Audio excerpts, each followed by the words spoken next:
Friends, welcome to taste buddies channel. ఈరోజు మనం నేర్చుకునే రెసిపీ వచ్చేసి సొరకాయతో సాంబారు. దానికి కావాల్సినవి ఆనియన్స్, టమాటో, ఆలు, క్యారెట్, కొద్దిగా ఎక్కువ సొరకాయ, పచ్చిమిర్చి, కరివేపాకు, కొంచెం ఆయిల్, పసుపు, కారం, ఉప్పు, జీలకర్ర, ఆవాలు, మినపప్పు, కొద్దిగా ఎండుమిర్చి, ఇంకా పచ్చిపప్పు. తయారీ విధానం చూసేద్దాం, వచ్చేయండి. ఫస్ట్ నేను కందిపప్పు కడిగేసి శుభ్రంగా నానబెట్టుకున్నాను 1 గంట సేపు. ఇప్పుడు దీన్ని నేను స్టవ్ మీద పెడతాను.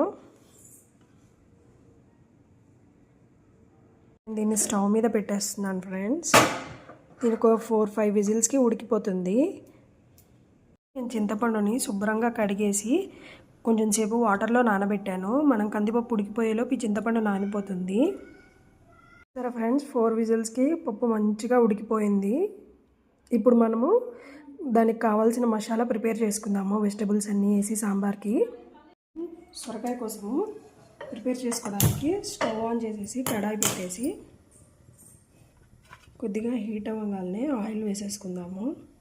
నేను 2 టేబుల్ స్పూన్ ఆయిల్ తీసుకున్నాను. అయింది కదా, ఆయిల్ హీట్ అవ్వగానే ఇందులో కొంచెం జీరా, కొంచెం ఆవాలు,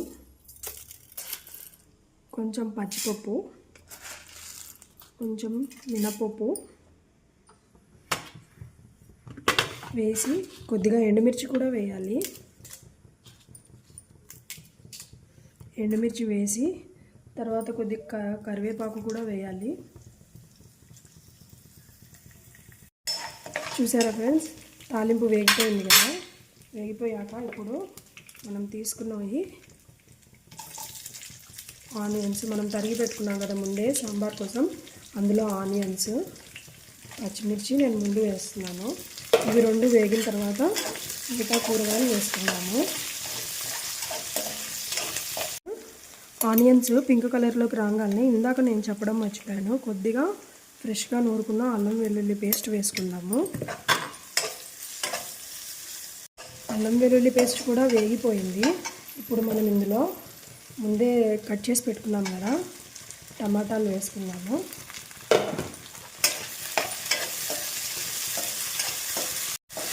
టమాటాలు కొంచెం వేగిపోయాయి కదా. ఇప్పుడు మనం మిగులున్నవి పొటాటో, క్యారెట్, ఇంకా ఈ సొరకాయ కూడా మొత్తం వేసేస్తున్నాను. ఎందుకంటే సొరకాయ సాంబార్ కదా, అందుకని సొరకాయ క్వాంటిటీ ఎక్కువ తీసుకున్నాను నేను. మీకు నచ్చకపోతే మీరు కొద్దిగా తీసుకోవచ్చు.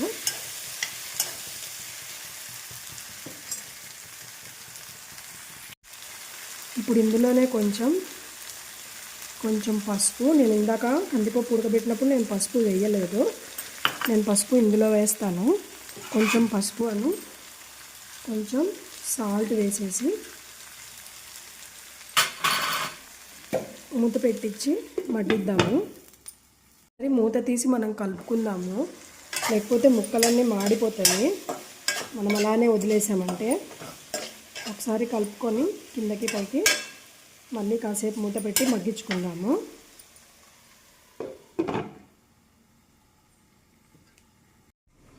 చూసారు కదా, మగ్గిపోయింది మంచిగా.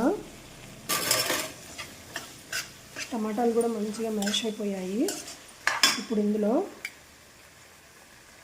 కారం వేసుకుంటున్నాను. ఎవరికి ఇష్టం వచ్చినట్టు వాళ్ళు స్పైస్ బ్యాలెన్స్ చేసుకోవచ్చు. నేను మా పిల్లలు మా ఇంట్లో తినేటట్టుగా నేను స్పైస్ వేసాను. ఇలా కారం వేసి మళ్ళీ కాసేపు కలుపుకొని మూత పెట్టేద్దాము.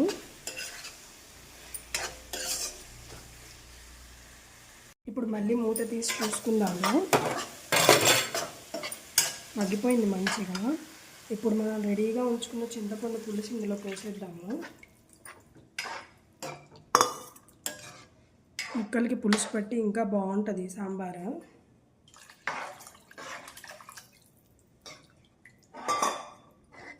పులుసు మరలేదాకా మూత పెట్టేద్దాము. పులుసు మరలినాక మనం ఉడికించుకున్న కందిపప్పు వేద్దాము.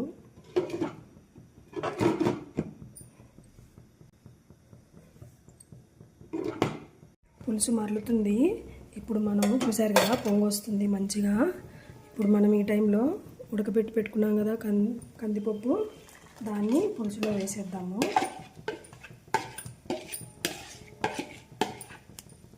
వేసేసి శుభ్రంగా కలిపేద్దాము.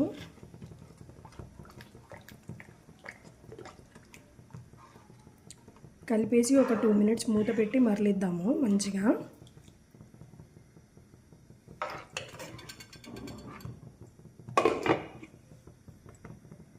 చూద్దాం ఇప్పుడు. చూసారా మంచిగా మరలుతుంది. ఇలా మరలుతున్నప్పుడు మనం తరిగి పెట్టుకున్న కొత్తిమీరను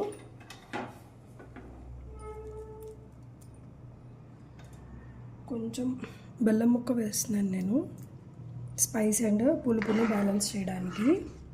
అంతేనండి, ఎంతో ఈజీ అయిన సొరకాయ సాంబార్ రెడీ. మీరు తప్పకుండా ఈ రెసిపీని ట్రై చేసి మీకు ఎలా వచ్చిందో కామెంట్లో తప్పకుండా కామెంట్ చేయండి. మర్చిపోవద్దు కామెంట్ చేయటం. ఓకేనా?